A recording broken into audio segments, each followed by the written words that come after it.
sai ɗaya daga ciki police ne yake ce mai shawara zan baka ka je human rights saboda abin ne ya fi karfin mu in muka ce matsa gaskiya sai an kore mu ce daga aiki na ce to ba ma'ala sai suke ce mun za a saki wannan da ce ni ban yadda ba kamar ya za a sake shi suka ce ko an kai shi kotu sai an sake shi saboda ya ce ba shi ya kisa ba ga wanda suka aikata kisa amma shi laifin shi na wannan sunaye da suka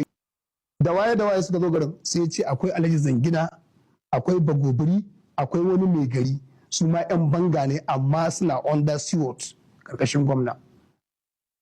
su ne ya ce su ne karkashin wani gwamna jihar Kaduna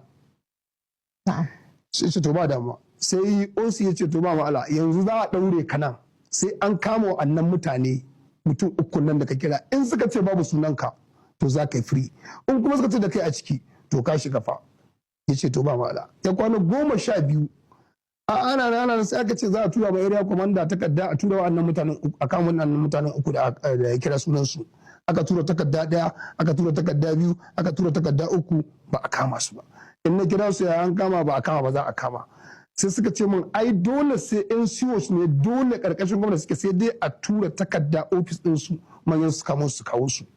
na ce to ba ma'ala aka tura takarda ofis din su ni ba su na ofis din su ba amma ka ce COs ne COs ne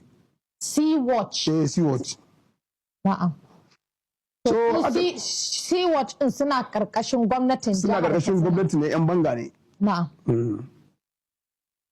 so suka ce min sun tura takarda sau 3 ba a kama su ba mutanen nan gaskiya sun fi karfin gwamnati sun fi karfin yan sanda sama suna karkashin gwamnati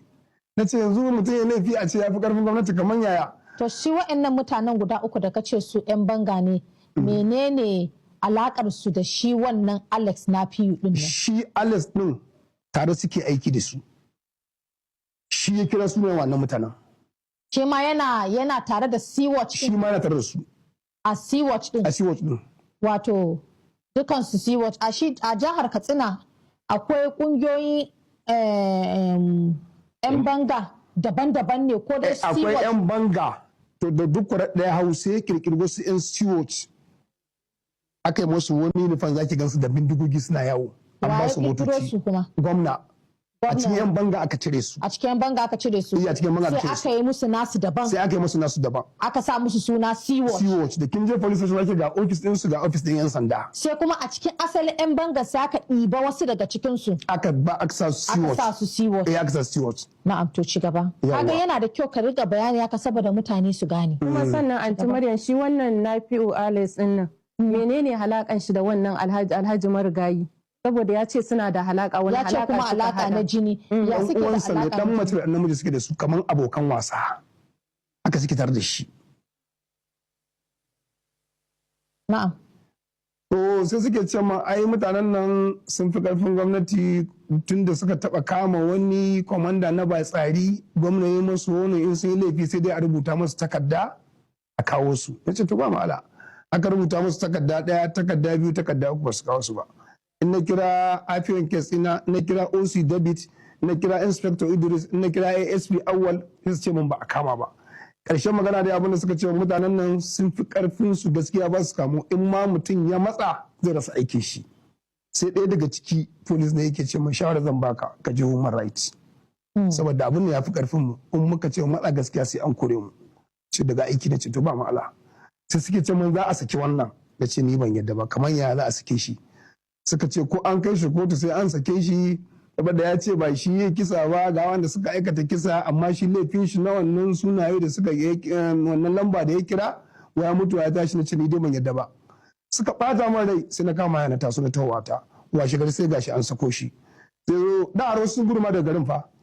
sai zo na cewa shi sun fi mu hanya sun fi mu kuɗi gashi banan shi 12 duka an sako shi ba abin da za a yi waya mutu ya tashi sai ga wanda suka bar gari su ma sun dawo dalilin ne sa na ce bari zo nan wurin kiran saboda ina jin wannan abun a rediyo ana taimakon mutane kuma ko jiya ma kafin in zo nan na kira David OC ce mashi ogaya magana mutane ya ce gaskiya sun fi karfin su shi wannan abokin Abu ko me sunan shi Abdullahi margayi wanda ya raka shi gona Habibu menene dalilin da yasa baku kama Habibu ba shi Habibu kowa suspect ne hatta Habibin da ya bi shi Habu shi marigayi Malam Habu zuwa gona me yasa shi ya tsaya a baya shi Malam Habun yana cikin gona yana aiki ba dalilin da yasa kira shi zai taimake shi su yi aikin takin tare ba gaskiya ne me yasa shi ɗayan Habibun yana waje shi kuma wannan yana ciki ba ku yi tunanin wani abu ba so yan sanda kin ga wanda suka kama sai yan sanda sun kama wannan dukkan su suspect ne shi wannan ai za a iya ce ato wani fa ba san shi ba za ce to bari a bambanta shi wanda yake cikin gonan shi ne target din wanda yake waje shi ne zai ba ku signal ba ku yi tunanin ku kama shi wancan ba wannan yan sanda suka kama kufa ba ku yi tunanin kama wancan ba to shi yanzu Habibun ina yake shi Habibu yana cin gida ai dole Habibu ya je yi statement a wun yan sanda yadda aka kama mutanen nan dan shi ya sani ya san yadda suka kama yadda mutanen nan suka zo da wani mashin suka zo wani kaya suka sawa ya irin su yake duk wa'annan abin da shi sai ba da bayani ko ba ku yi tunanin haka ba Allah ne tunanin wannan dai suka kama ƙarshe shi ma an sake shi One police ni tunda dai abu ya shafi kun ga an kira gwamna a cikin wannan abin ko ba wa an kira sunansa ba an ce watch din suna karkashin shi dan dakata ga babanmu assalamu alaikum babanmu ina wuni ka wa alaikum assalam an ci Maryam na'am